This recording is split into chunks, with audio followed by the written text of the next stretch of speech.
Insert intro music. Hello, namaskara. Welcome back to my podcast, Awakening Indian Design. In fact, I have to welcome myself back to the show for the fact that I had forgotten I was even running a podcast in the first place.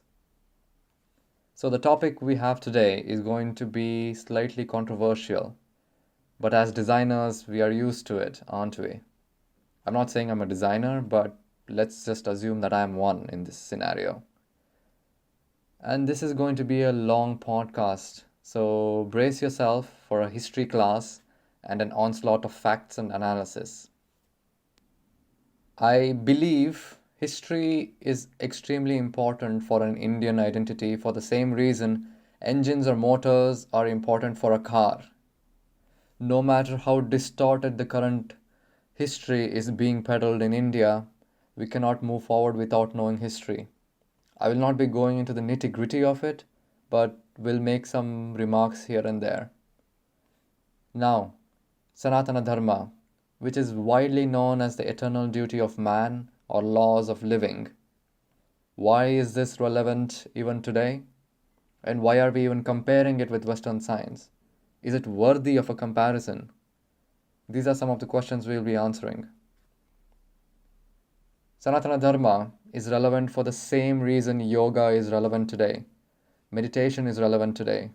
Brahmins, Vaishyas, Shudras, Kshatriyas are relevant today. If we don't talk about them now, when will we?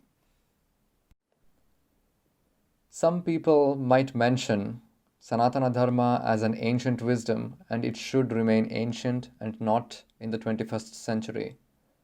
I really appreciate that they understand it as ancient wisdom.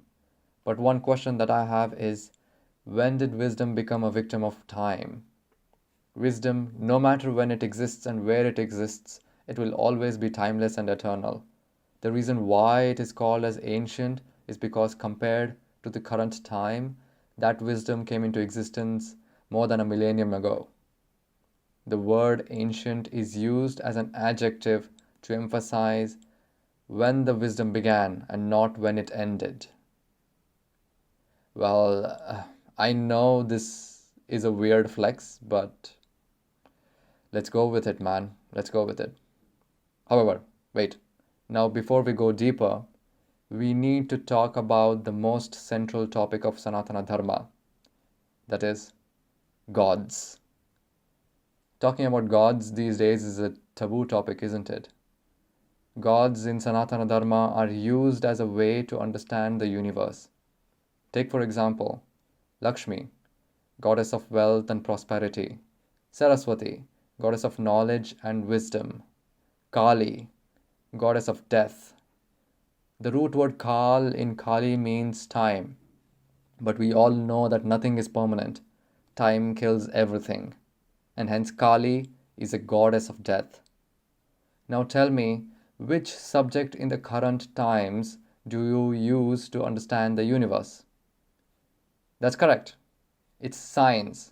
It's okay even if you didn't guess it right. In other words, gods in Sanatana Dharma is a personification of science.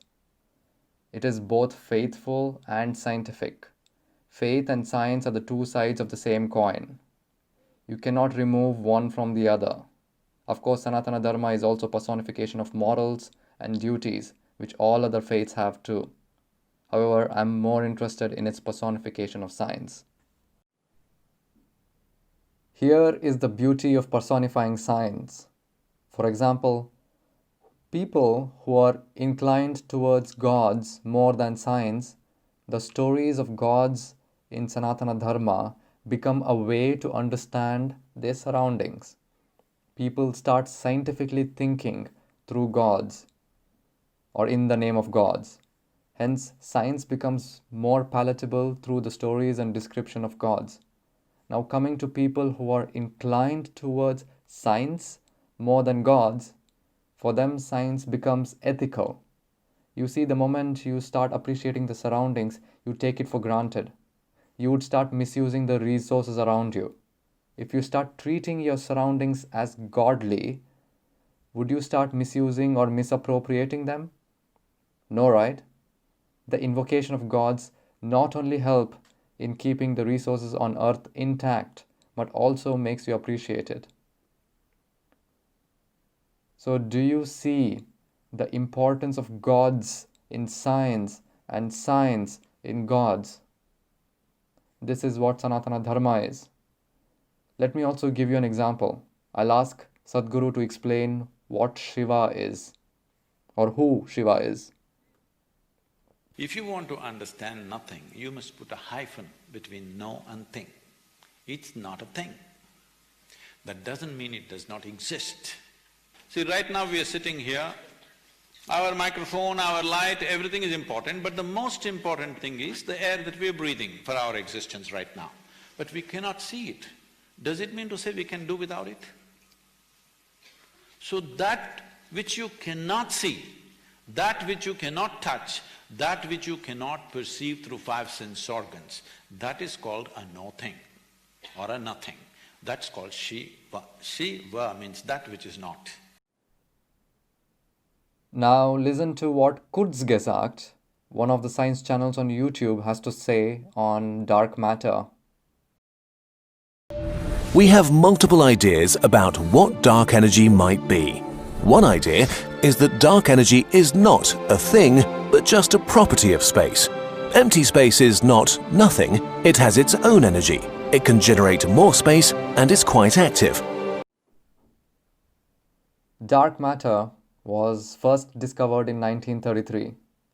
The definition of Shiva has existed as long as Sanatana Dharma has existed. More than 4,000 to 5,000 years old. I'm going to shamelessly plagiarize one of the lectures of Sangam talks given by Professor Rama Jayasundar on basic sciences of Sanatana Dharma. Although the lecture is about Ayurveda, she beautifully encapsulates the differences between Western science and basic science of Sanatana Dharma. Western science is mostly based on Newtonian physics, which has the reductionist approach, meaning the approach to understanding reality is to reduce the larger objects to smaller objects, so that it becomes easier to grasp, formulate, and build on the knowledge. However, basic sciences of Sanatana Dharma works on the philosophy that nature exists as a continuum. The universe is a dynamic web of interconnected and inseparable entities in a dynamic relationship. Do you see the stark contrast of approaches to science here? One breaks everything into simplest form and the other believes everything is interconnected. Now, what does basic science of Sanatana Dharma contain? There are 6 darshanas in this. Let me briefly explain what each darshana contains. And by the way, a little known fact, darshana in Sanskrit means to see, to view. And the word theory with a Greek root theoria also means to see, to view. Now let's get into the 6 darshanas. The first is called as Samkhya, which deals with origin of universe and life, mind-body consciousness relationship, causality. Going to the second darshana, Nyaya, which deals with deductive reasoning, logical inference, 16 methods of scientific inquiry, diagnosis, nomenclature for known and unknown diseases and herbs. The third darshana, Vaisheshika, deals with concept of atom like particles, classification and property of matter, formation of new substances, heat and transformation. The fourth darshana, Mimamsa, logical decision support system for validating and interpreting texts, derivation of research hypothesis. Fifth darshana, Yoga, which deals with union with ultimate reality, union of body, mind and consciousness. And final and sixth darshana, which is Vedanta, and this deals with interconnectedness, consciousness, humans as an indivisible whole. All of these darshanas were continuously developed from 2000 BC or even earlier perhaps. And that was 2000 years before Jesus Christ was born. Let's have a 2-minute silence to everyone who thought Indian science is shit, not modern, and useless.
I hope that our prayers have reached them.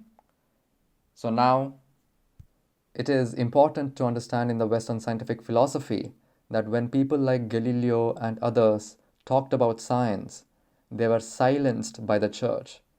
Church was too powerful. That was when the age of enlightenment began and age of faith lost its foothold. Age of enlightenment is when reasoning started to appear in science and many people started to loathe the church for the fact that the church did not have any reasons to fulfill their claims of divinity. This was the start of divide between science and faith. On the contrary, Sanathana Dharma holds and binds science and faith together. This is the reason even the Western scientific community has been interested in what Sanathana Dharma has to offer. You need to read the book, India, What It Can Teach Us, by Max Müller, who was a famous philologist from Germany during the 19th century. Of course, that book is also swamped with pride of colonization.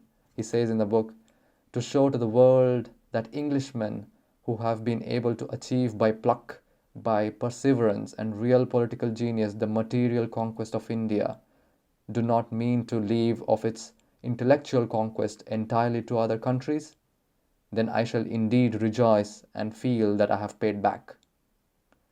They were literally taking pride in not only conquering material wealth, but also conquering the intellectual wealth what India had to offer, and only the Englishmen could do it. I'll leave this statement up to you on how this makes you feel. On another note, the Western scientists had been taking immense interest in Sanskrit and Sanatana Dharma, as I mentioned earlier. During the World Parliament of Religions in Chicago and in the Science Expo, Nikola Tesla would shut his pavilion and come and listen to Swami Vivekananda's lectures. Swami Vivekananda and Tesla met a number of times. So Tesla started to use prana and akasha and the concept of luminiferous ether to describe the source, existence, and construction of matter. There is also the story of Swami Abhenananda, who writes in his diary and mentions about an inventor who took him and showed him his inventions and labs and was extremely curious and interested on Vedanta and India. That inventor was apparently Thomas Edison. You see, such anecdotes in the history to tell all of us that people who were truly interested in science were the ones who had so much respect and were eager to learn about Sanatana Dharma and what it could offer to them and to the world. However, now we have a community called a pseudo-scientific community in India and elsewhere who think they can understand logic and try to be woke and liberal. And by the way, Hinduism is not Sanatana Dharma. It is a corrupted version of it. In my humble opinion, Hinduism that exists today needs to end. We need to do a reinstall of the faith. We see people hopelessly clinging on to gods like Fevicol without knowing the true significance behind the stories of gods and how it is used to understand the universe. We have come to a point where people ask gods for money, house, gold, and return they will break 101 coconuts? Is this some sort of a barter system that they have developed with gods? Let me tell you how the change from Sanatana Dharma to Hinduism happened. We don't have to go really far. Just imagine yourself as a farmer during the peak colonial period. On one hand, you have Christian missionaries who keep pressurizing you to convert your family, and on the other hand, the colonizers are harassing you to pay taxes even when there is no produce from your agricultural lands. If you don't pay your tax, the land will go to the colonizers. The wealth of the country has been looted and still being looted. Just imagine your mental state during these times. Obviously, the only sanctuary that you can afford is the sanctuary of a god, hoping that he will help you and protect you from harm.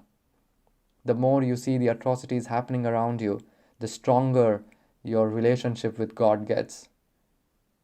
And the other thing that is happening around you is that the Brahmins, who are the learned ones, who are supposed to be the gatekeepers and propagators of Sanatana Dharma, are learning English and possibly going to London for further education. On one hand, the science of Sanatana Dharma is dead because Brahmins learnt English, and on the other hand, the traders, farmers, laborers are increasingly calling for help from God to their situation. The balance of God and science, which Sanatana Dharma was known for, has finally been tipped in God's favor. This marks the death of the Sanatana Dharma as we know it, as science lost its foothold. Of course, there's also caste and varna that turned out to be cancerous.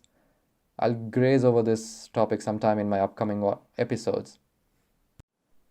With all of this, and in conclusion, the cultural cornerstone for civilizational identity that I will be taking away from Sanatana Dharma is its vitally important scientific discourse that all of us have forgotten. And from the design perspective, for Indian design to be awakened, it needs a basic philosophy, and that I feel can stem from the quote: nature exists as a continuum. The universe is a dynamic web of interconnected and inseparable entities in a dynamic relationship. So, this has been a long podcast. You might have noticed in this entire episode that there was sheer lack of cringy, lame jokes that I was infamous for. And this is to be blamed for the topic being discussed. I did not want to be booked under 295A. So, yep, that was the main reason. But on a serious note, and in my humble opinion, it is time that we revive this approach to science and for the benefit of science. There are many things the current science is unable to answer, like the wave particle property of electrons. We need newer approaches to science to compensate and perhaps explore that part of universe that modern science has still not dared to enter. The realm of love. Modern science cannot explain love, at least not yet. Perhaps Sanatana Dharma will. I'll leave this here, and it is time I bid goodbye for now. Stay tuned for more episodes. Until next time. Namaskara. Insert outro music.